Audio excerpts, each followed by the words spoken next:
en términos del contenido. Vamos a conversar con Néstor Díaz. ¿Quién es Néstor Díaz? No se confunda por la juventud en cuanto al conocimiento y la formación. Analista internacional y de temas históricos, justo en el momento en el que el mundo está cambiando, en el momento mismo en que el mundo, en términos geopolíticos, está sufriendo una transformación en el dominio de la economía y la política, con la irrupción agresiva de China y con lo que está haciendo para mantenerse Rusia después de haber sido disuelta como Unión Soviética, y lo que está pasando con los Estados Unidos. Bienvenido, Néstor. Bueno, para mí es un honor estar junto con ustedes acá, en este podio y espacio que realmente, aparte de ser un boom en el término viral, también se ha convertido en un punto de referencia para lo que es el análisis de temas como estos. El mundo, ¿cómo tú lo ves ahora en tu visión general? ¿Cómo tú estás viendo lo que está pasando ahora mismo en esta recomposición de la dominación? Hubo un analista español muy conocido en el ámbito de las redes que se llama César Vidal, me parece que tal vez lo hayan escuchado. Sí. César Vidal escribe un libro que se llama Un Mundo en Cambio, que por cierto es un excelente material. Y él hace una propuesta que no es nueva, pero es una propuesta interesante que podría resumir con coherencia la respuesta a esa pregunta. Estamos en un mundo en cambio, y es un mundo en cambio en tres sentidos. Primero, en el cambio de paradigmas. Ya no se puede hablar de un mundo de derechas y de izquierdas. Hay que hablar de un mundo de nacionalistas y de globalistas, porque el proceso de globalización obviamente ha desembrozado una serie de resortes que han permitido en este sentido que tengamos una nueva apreciación de las realidades geopolíticas. En segunda instancia, es un mundo en cambio en el ámbito ideológico. No solamente cambian los paradigmas, sino que cambian las ideologías de turno, dándole en este caso mayor apreciación a lo que son las ideologías de corte minoritario por encima del ámbito mayoritario. Y en segunda instancia, es un mundo en el que los valores están de cabeza. Y cuando digo valores de cabeza, no solamente me refiero al ámbito de lo moral, sino que también estoy pensando en el discurso. Sorprendentemente, lo que antes se consideraba dictatorial, hoy en día es aplaudible. Lo que antes se valoraba o se apreciaba como dictatorial y autocrático, hoy es aplaudible y se considera democracia. Mientras que la libre expresión en contra de algún tipo de medida estatal hoy se considera terrorismo y expresión autoritaria. Entonces hay un cambio de paradigma. Por supuesto que sí, totalmente. Sí. Así que estamos en un mundo en cambio. Esa sería la forma como responderíamos a esa pregunta. Sí. Tú sabes que los tres tenemos un amigo en común, que el tiempo, que un dictador. y hay que capitalizar siempre el tiempo. Salvador citaba algo, la disolución de la Unión Soviética, de Lenin, Stalin y esos grandes líderes. Incluso el enfrentamiento de Stalin y Trotsky, que fue muy interesante. Cae el muro de Berlín en 1991. Viene un joven, Vladimir Putin, de la KGB, muy preparado, enfrenta a Anatoly Shoa, pero Anatoly Shoa gana la alcaldía, pero Putin se sigue proyectando, aparte de la disolución por Gorbachev, Boris Yeltsin, se digrega la Unión Soviética. Viene Putin, resurge, viene una Rusia con un poderío fuerte, viene más recompuesta y se hace una federación rusa. Ahora hay un problema con Ucrania, para ir resumiendo, con Ucrania. Yo quiero que tú me hables de ese problema, de ese conflicto de Rusia y Ucrania, y en qué puede afectar, si se daría una posible guerra, porque como se habla del gasoducto y se habla del petróleo, ¿en qué podría afectar eso a República Dominicana en tal caso? Bueno, es una pregunta doble, vamos a responderla en la primera instancia. Claro. Primero, el tema de Rusia-Ucrania en su relación no es un tema reciente.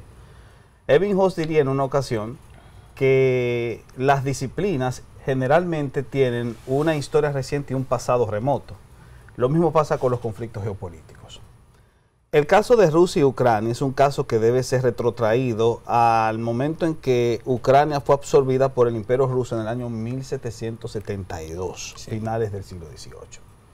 En ese momento el Imperio Ruso absorbe el territorio de lo que antes fue el Hetmanato cosaco, que en ese caso compondría dos naciones, que eran Lituania y Ucrania, y a partir de esa fusión o absorción, los rusos impusieron una política de discriminación sobre la población ucraniana, hasta el punto tal de que intentaron hacer una transculturización forzosa al puro estilo de lo que pasaría en 1822 con el tema de Haití y República Dominicana. Sí. Entonces, esta transculturización forzosa llevó en este caso a que el ucraniano nacionalista mirase con malos ojos al ruso invasor. Hubo una segunda experiencia, puesto que tras desmembrarse el Imperio Ruso con la Revolución Rusa de 1917, inmediatamente los ucranianos lograron respirar una libertad que los llevó a la atomización de su territorio y se formaron las famosas 4 Ucranias. 4 Ucranias que se fueron unificando y a través de esos procesos de unificación terminarían siendo absorbidas por segunda vez, en este caso por la Unión Soviética, formándose lo que es la RSS en 1921. La República Socialista Ucraniana fue un estado más satélite de la Unión Soviética.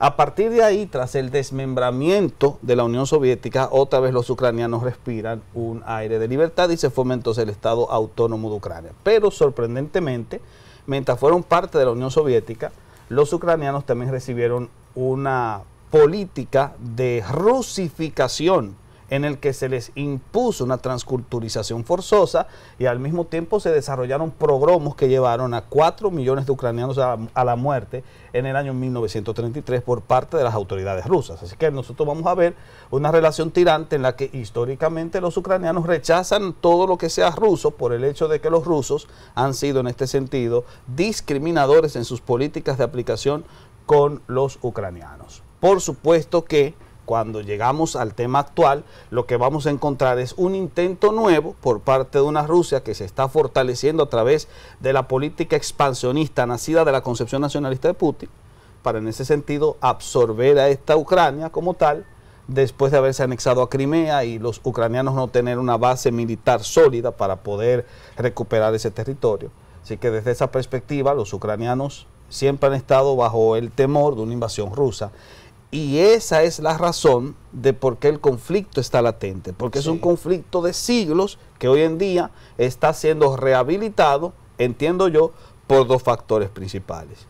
Primero, por la política expansionista de la propia Rusia actual, y en segunda instancia porque el freno occidental se está diluyendo debido a que el coloso más importante de Occidente, que es Estados Unidos, hoy en día está administrado por una administración que se debilita poco a poco debido a la ineptitud del primer mandatario estadounidense. Sí. Así que desde esa perspectiva nosotros podríamos ver ese enlace, ese conflicto. Ahora, respondiendo a la segunda parte de tu cuestionante, ¿cómo afectaría en el ámbito geopolítico internacional? Creo que aquí se ha hablado mucho de cómo sería impactado el tema de del gasoducto, del crudo, el incremento del crudo, que por cierto hubo un analista que llegó a especificar, lo que se llamaba un analista de apellido Gatón, que llegó a especificar que lamentablemente nos va a afectar mucho más en República Dominicana porque no hemos especulado el precio del crudo, tomando en consideración la posibilidad de que estalle ese conflicto geopolítico. Sí. Entonces, en base a eso, nos podría afectar muchísimo en el tema del crudo. Pero el crudo no es lo único que se va a afectar. Se van a afectar 3 elementos importantes que tienen que ver con el alimento y con la producción comercial. Se dice que el aluminio va a ser afectado porque Rusia es uno de los primeros promotores de la producción de aluminio en el mundo. Es uno de los primeros. Se afectaría la producción de trigo y de cereal. El trigo y el cereal también se aumentaría el precio, la inflación, porque los rusos son también los que proveen ese tipo de materia prima en términos de alimentación. Y por supuesto que si en dado caso se desarrolla un conflicto a causa de la presión de Occidente para que ese conflicto se dé, En ese sentido, entonces, los rusos podrían coartar el envío del suministro de trigo y cereal, y eso directamente nos afectaría a nosotros, específicamente con la subida del precio del pan, que es un artículo de consumo necesario y, por así decirlo, universal.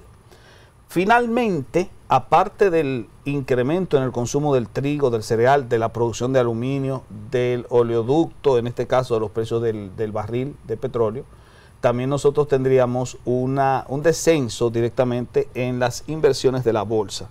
Esto se ha tratado de analizar con mayor precisión, pero es posible que sea afectado, en este caso, el yen japonés, que se ha afectado también el dólar americano, por una cuestión de enlaces que se dan dentro del mercado bursátil de la bolsa de valores. Así que podríamos estar a la expectativa de una caída de la bolsa que, en cierto sentido, no es tan seguro como sí sería de seguro el hecho de que incrementen los precios del trigo, del cereal, del aluminio y del petróleo.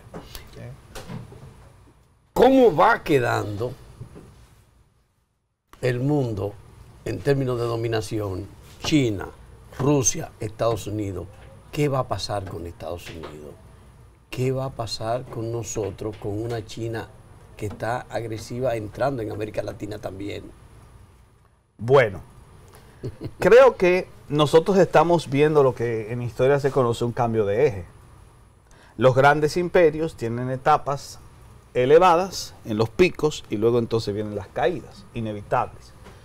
Y las caídas de los imperios siempre son anunciadas por una serie de factores, entre los cuales se incluye el debilitamiento de las estructuras internas de ese imperio.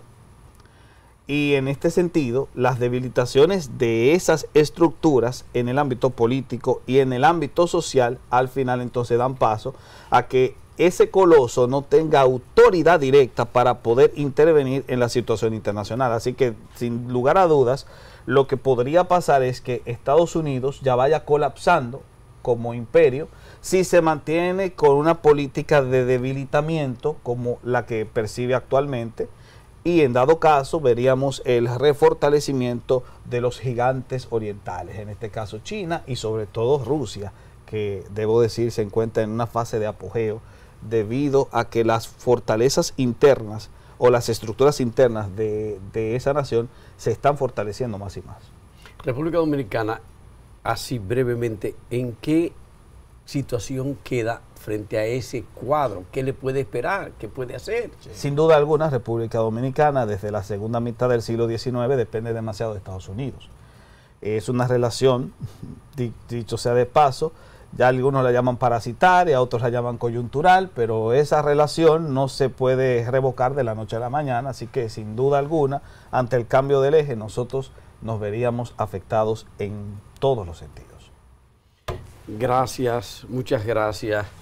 Yo creo que apenas empieza esta conversación, sí, porque requiere de más tiempo para su análisis por parte. Creo que si Ariel así lo entiende, sería bueno que nosotros pudiéramos conversar contigo, Néstor, en la próxima semana. No hay ningún inconveniente para mí. Un poco más largo, más ampliado, porque no creo que esto pase de la noche a la mañana. Eso es cierto. Y hay que ver cómo va a impactar el mundo el fortalecimiento del Producto Interno Bruto de China, el desenvolvimiento tan grande de las exportaciones y la crisis y hasta dónde ha impactado todo el tema de los fletes, de los cargos, de los contenedores a países como el nuestro.